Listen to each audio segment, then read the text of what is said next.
Thanksgiving 1989 in Acme, Washington was a perfect picture of warmth and happiness as families gathered together to create unforgettable memories. In the midst of this vibrant atmosphere, Mandy Stavik, an ambitious 18-year-old with a bright smile and a heart full of dreams, returned home from her first semester at Central Washington University. The sound of laughter and the sweetness of shared hopes wove together to make this holiday one her family cherished above all else. Yet beneath this surface of joy lay a shadowy mystery. While everyone enjoyed traditional feasts and shared their happiness, a tragic story was quietly unfolding. What began as a seemingly perfect day would soon become the start of a heart-wrenching journey where family love collided with unimaginable fear. For Mandy's mother, this was not just a holiday, it was a fateful turning point as she faced the agony of loss and a relentless determination to uncover the truth about her daughter. Let us explore the emotional and tragic story of the journey to uncover the perpetrator, where a crime that seemed to have been forgotten for 28 long years resurfaces.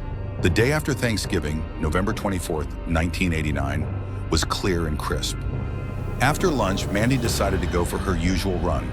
She put on her light-colored sweatshirt, green sweatpants, and her blue running shoes. Her German Shepherd, Kira, would be her only company this time. Mandy's mother waved goodbye, unaware that it would be the last time she'd see her daughter alive.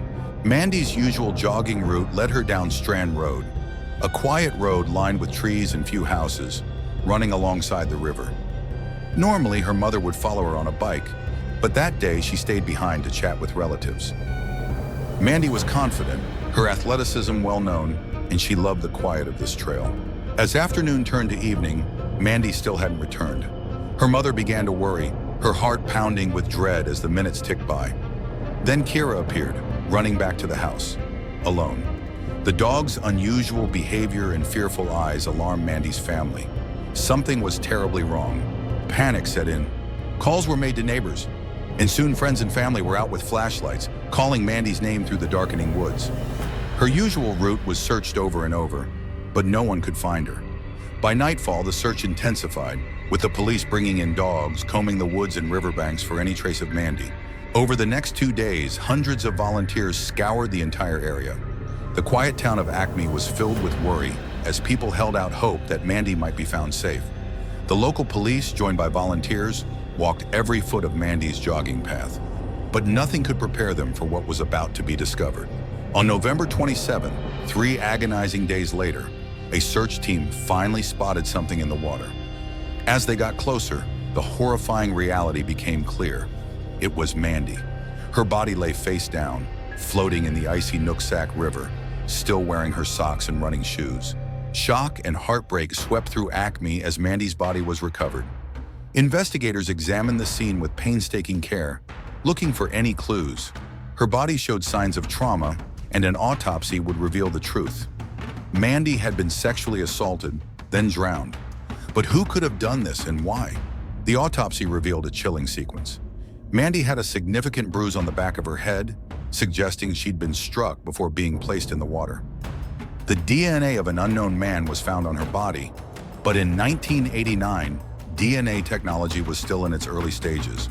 The case, already complicated, had no easy answers. Years passed with no new leads. Mandy's family, heartbroken, continued to fight for justice. But the case went cold.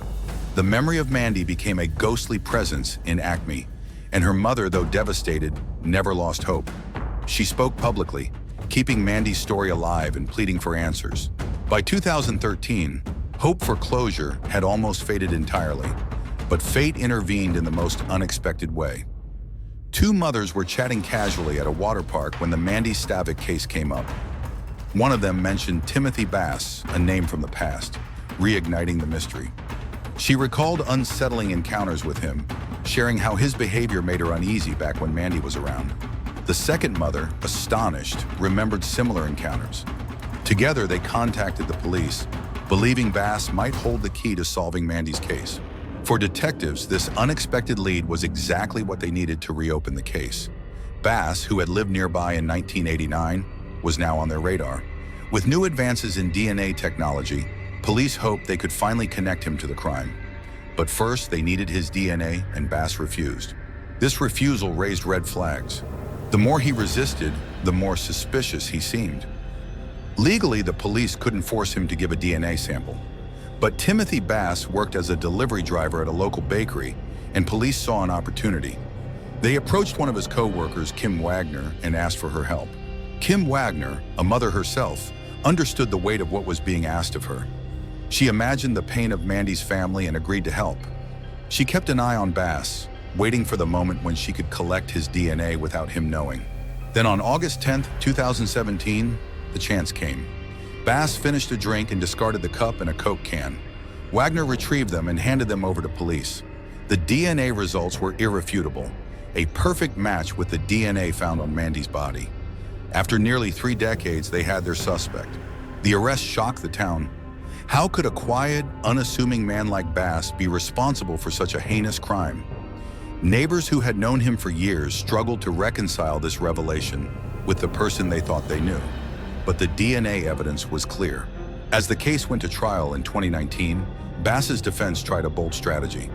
They claimed that he and Mandy had been involved in a consensual relationship, explaining why his DNA was found on her body. But to Mandy's family and friends, this claim was beyond belief.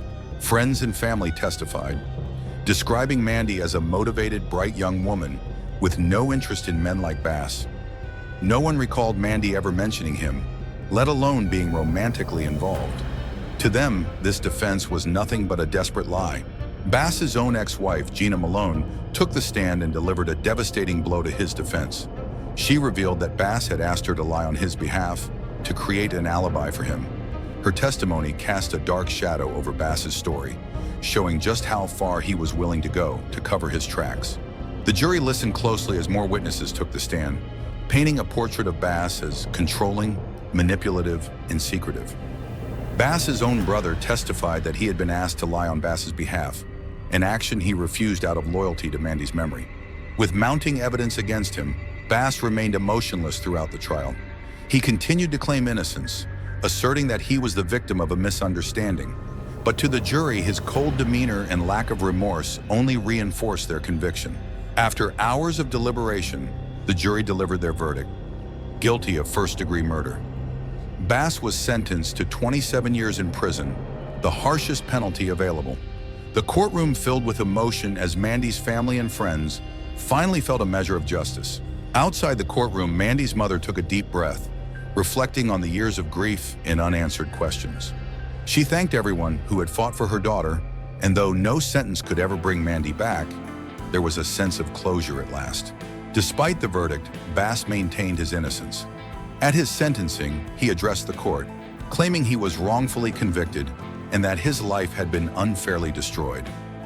But for Mandy's family, the weight of his words held little meaning after decades of suffering.